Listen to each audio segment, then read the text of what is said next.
Carissimi amici e carissime amiche di Niceto TV Web, ci troviamo al Museo del Calcio Siciliano di Noddonia San Pier Niceto e abbiamo tanti ospiti e tanti ospiti illustri che rendono ancora una volta onore al Museo del Calcio Siciliano di Noddonia. Stavolta non li faccio presentare in Noddonia, ma li faccio presentare a Salvatore Camuglia in quanto sono amici suoi e li ha portati lui al museo.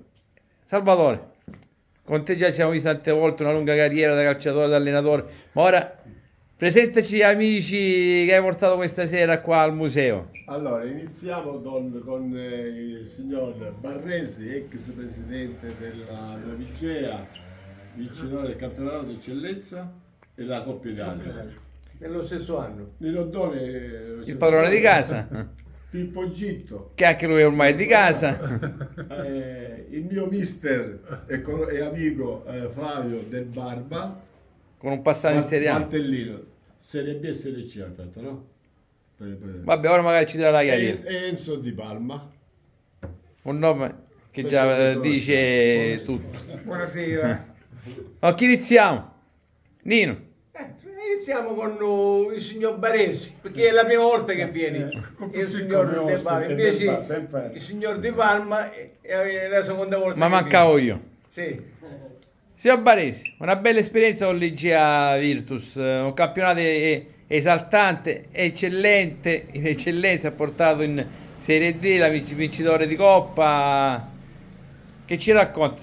Ma è stata intanto una bella cavalcata, considerando che ho fatto 4 anni, c'è stato il Covid in mezzo e quindi è stata un po' dura portarla in Serie D, però è stata un'annata bellissima con ragazzi fantastici, un allenatore di livello come Ferrara, abbiamo fatto il doble, sia Coppa Italia sia campionato. Quindi dall'eccellenza alla Serie D. Sì. Poi ha abbandonato. Sì, poi fine anno ho lasciato che continuassero gli altri dirigenti e va bene così. Però sempre Il mio l'ho fatto, ecco. rimangono sempre dei ricordi indelebili che rimangono nel cuore e nella mente per sempre, penso. Certo, io sono igeano da piccolino, poi in seguito il signor Di Palma lo conosco quando avevo 10 anni, quindi Due parole sul museo? al museo la prima volta che vengo è veramente bellissimo, fatto bene, con tante foto che ora ancora non ho il tempo di guardarle tutte, però ora inizierò a guardarle. Se non mi sbaglio, qua c'è un pensiero anche Sì, per sì. Nino Doi per il museo. Il museo Ho viene. portato la maglia che abbiamo vinto il campionato e la Coppa. Quindi una maglia storica che arricchisce ancora una volta il museo sempre di più. Si vede anche che è usata. Sgorga sudore ancora. Quindi. Sì, sì, sì, ancora sì. L'abbiamo asciugata un po' di fatica. Però sono Sono bei piaceri. bei ricordi Sì, che sono ricordi bellissimi. e oltretutto arricchiscono ancora di più il museo.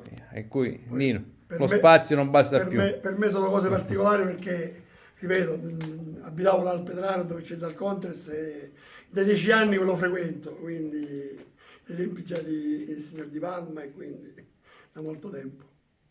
Grazie al signor Baresi. Grazie a voi. Salvatore, a chi andiamo ora? Andiamo con Flavio Del Barba di Morbegno, Valtellino. Da Morbegno a San Pierniceto. Cosa l'ha spinta a venire qua a San Pierniceto? La cosa più bella del mondo, l'amicizia Ecco, con Salvatore. quindi un'amicizia molto, Io molto... 30 anni fa sono già stato qua, sempre da Salvatore. Quindi già c'è restato. Poi c'è l'amicizia sincera. Poco fa abbiamo detto Abbiamo cresciuti i figli assieme, Sì, sì. nello stesso paese. poco fa abbiamo detto che una carriera fra Serie B e Serie C. Io ho giocato circa 80-90 partite in Serie B e, Con? 200 in Serie C. Sì. E le squadre?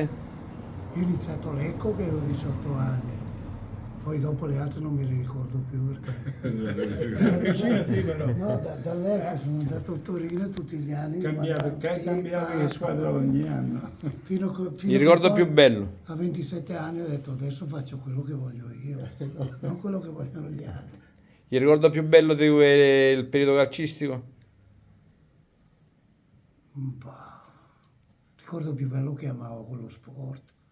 E c'era la passione, si faceva per passione. Poi il resto conosci tante belle persone, ma anche tante brutte nel mondo del calcio. come nella vita. È vero, Un pezzino sul museo, è fantastico, un tuffo nel passato, direi. esatto. Signor Gitto, ormai di casa, di casa sia del museo sia di Niceto Devo TV. riprendere innanzitutto il presidente dell'Igea, perché ha detto che poi era tifoso di Vincenzo Parma. Preciso, No, Vincenzo, no. È geloso, No, assolutamente, non geloso. No, non volevo dire questo, non ho mai fatto, lo so, ma non volevo dire questo. Di Vincenzo si è ricordato, di me non si poteva ricordare perché era forse troppo bambino quando giocavo, perché io ho iniziato Mi nel ricordo liceo. solo della scorsa a Milazzo, Barcellona, me lo ricordo. Cancellato completamente. Dopo liceano, non me ne ricordo. Come Igeano, i derby che con la Nuova Igea ho vinto contro il Milazzo e segnato sempre, non se li ricorda. Mi ricordo qualcuno che una volta ha segnato Cammarano, un bel gol, E poi io- è volato una cassa di legno, e- mi ricordo qualcosa. E il secondo tempo, se ricordi bene, abbiamo la giocato porta romana. Non c'era qualcuno in porta. Milazzo contro Con Di Vincenzo Palma. di Palma, che era un ex. Ricordo. Con Vincenzo abbiamo giocato Non passava diversi nessuno. anni assieme. Però un gol sono riuscito a farlo. L'arbitro non so che cosa ha visto. No, era giusto. Cosa ha visto? Ricordo io, era E quindi giusto. abbiamo L'ha perso annullato quella. giustamente. Me la ricordo perfettamente quella partita, perché Vincenzo è stato bravissimo proprio. E sono i ricordi che rimangono scolpiti anche questi. I derby di una volta, Tra le altre purtroppo. cose con Vincenzo siamo amicissimi perché abbiamo iniziato assieme nel nella 67, Regina nel 67, dormivamo nella stessa stanza e poi abbiamo giocato 2 anni assieme nel Milazzo in Serie D. Quindi E ora diamo l'assist per parlare della gloriosa carriera di Vincenzo Di Palma, non solo come portiere, ma anche poi come allenatore, preparatore dei portieri. Signor Di Palma, Non più preparatore dei portieri, ma allenatore dei portieri. preparatore. Perché è un allenatore specializzato sulla preparazione del portiere. Parliamo dell'evoluzione del portiere da quando giocava lei a quando giocano adesso i portieri. C'è stata un'evoluzione veramente ti dico stratosferica. una cosa io a proposito di Vincenzo. Lui è stato un antesignano qua. Adesso sono tutti bravi. Il portiere deve essere più bravo a giocare con i piedi. E questo Mi ricordo che Vincenzo, quando facevamo le partitine, giocava sempre, voleva giocare, non importa, mai importa. E quindi è stato un antesignano, diciamo, dell'evoluzione dei portieri. No, e poi perché nei primi anni 90 siamo stati i primi col Parma ad utilizzare i portieri a giocare con i piedi, quindi i vari Taffarel, Ballotta, Buffon, Bucci sono stati i primi in Italia ad impostare il gioco dal basso, no? Quindi il portiere è stato il calciatore che in campo negli ultimi anni ha subito più cambiamenti, sia regolamentari che tattici. Infatti oggi la maggior parte degli allenatori utilizzano i portieri sulla costruzione dal basso, anche se, io dico il mio pensiero è che si forzano troppo le giocate, infatti sono aumentati i gol in fase di possesso. In È uscita una cosa da... che Assurdo. sono delle scelte che fanno gli allenatori, ma noi come allenatori dei portieri dobbiamo adeguarci, insomma, siamo dei collaboratori per cui facciamo ciò che gli allenatori ci dicono. Anche questa deriva a prendere sempre portieri stranieri, cosa ne pensi? È un problema- Sempre più portieri stranieri nel campionato italiano. No, è un problema non solo dei portieri, ma anche per i calciatori, è un problema per la nazionale, che se noi analizziamo il nostro campionato, circa il 65% dei giocatori sono stranieri. Quindi mettere su una nazionale è molto difficile, quindi bisogna secondo me ritornare indietro negli anni 90 quando c'era la regola di massimo 3 stranieri. Infatti noi avevamo Ora massimo 3 italiani c'è. c'era Quando va bene. Quando sì, quando no. Taffarel, Grun e Brolin allora. Quindi spero che si ritorni al passato. Parlando sempre dei portieri attuali, dopo Donnarumma chi vede bene? Beh, A livello italiano deve a sempre... livello italiano ci sono alcuni portieri interessanti, anche Meret che l'anno scorso ha dato più continuità, De Gregorio che è passato alla Juve, Falcone, portiere del Lecce, il portiere poi, senza dimenticare gli altri due portieri sono andati all'estero, ora non mi viene il nome. Vicario. Vicario, sì. Vicario. Quindi la nostra scuola è sempre la migliore, è la migliore sotto l'aspetto tecnico, cioè noi siamo dei bravi maestri ad insegnare la tecnica specifica del ruolo, ma secondo me siamo meno bravi a fargliela applicare nel gioco, perché oggi se non si conoscono i principi di gioco, non si conosce il gioco, siamo tagliati fuori diciamo, dal gruppo squadra, perché oggi il portiere va analizzato nel contesto tattico di squadra, non Sì. più come portiere solo. Facciamo un passo indietro. La carriera da calciatore di Vincenzo Di Palma. Beh, ho iniziato alla Regina, infatti prima Pippo ha accennato a qualche episodio, e dopo la Regina sono arrivato qui a Milazzo, avevo detto mai in Sicilia, sono arrivato in Sicilia e ci sono rimasto, perché poi mi sono spostato qui a Milazzo, da Milazzo alla Novegea, dove mi sono fermato per 7 anni bellissimi, altri 2 anni li ho fatto alla Frattese in C2 e un ritorno in Sicilia al Messina, disputando 3 anni col Messina e vincendo il campionato insieme con Schillaci, la squadra Scoglio. dei bastardi di Scoglio, no? Come Sì. eravamo soprannominati. E sono ritornato alla Regina, ho fatto un altro campionato di C1 con Bigon e poi dopo è arrivato Nevio Scalo, con il quale poi ho iniziato la mia carriera da allenatore portieri.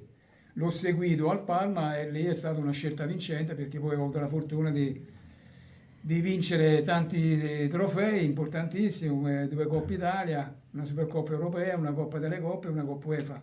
E di allenare un certo Buffon. E avendo la possibilità di allenare vari portieri di un certo valore. Comunque, e partecipato anche alle Olimpiadi di Atlanta con Cesare Maldini. Quindi belle soddisfazioni. E anche esperienza all'estero con il Galatasaray, disputando la Champions e negli Emirati Arabi. Quindi, Complimenti. Vincenzo Di Palma attualmente? attualmente sono docente presso il settore tecnico di Coverciano, quindi insegno tecniche e tattiche del portiere ai vari corsi, cioè formo i futuri allenatori dei portieri. Complimenti. Grazie. È stata una visita gradita e molto interessante. Salvatore, Sì, no, volevo dire che ho invitato gli amici, sia Pippo Gitto che i compagni di scuola, vero Pippo? Esatto. E Enzo Di Palma, che ci conosciamo da tanto tempo, perché Flavio Del Barba con Enzo si sono conosciuti con la Regina, perciò, e con lui no, forse Non ci perché siamo incontrati si sono per un anno, incontrati con la San Benedetto. sia nella San Ah, e anche alla San Regina. Benedetto. Lui è arrivato l'anno dopo, 2 anni dopo. E allora ho invitato questi 2 amici per fare anche Una rimpatriata. con, è stata molto, molto piacevole. Poi scusa, Sì. volevo tornare un attimino al passato, nel ricordo di Parisi. professore Professore Parisi. Parisi. Che abbiamo qua regalato dal Che Cerasuolo. per me è stato molto importante, da lui ho imparato tantissimo sotto l'aspetto fisico-atletico. Tantissimi suggerimenti mi sono serviti poi nel proseguo della mia carriera. Bel ricordo. Come ricordo commovente il professore Parisi. Che ci abbiamo qua Esatto, l'ho messo a circa. centro, infatti. Nino, un altro Cimeri è arrivato pure, ah? Sì, Qua una la maglia del Licea Virtus, questa il mister di Palma. Che maglia? Di Taffarelli, questa è la maglia di Taffarelli. Che poi Taffarelli ha vinto i mondiali contro l'Italia nel 94, sì, è il numero 22. Numero 22, la maglia di Taffarelli. Nino, bisogna allargare il Devo museo. ringraziare Salvatore Camuglia, Bisogna allargare il museo. gentili ospiti che mi ha portato qua al museo. Grazie Obarese, grazie a Nino, voi. grazie Giongitto, grazie Del Barbo, grazie mister Di Palma e grazie a Salvatore Camuglia per questi ospiti veramente illustri che arricchiscono ancora di più il museo di Nino Oddoni. Complimenti e non finisce qui. Ciao.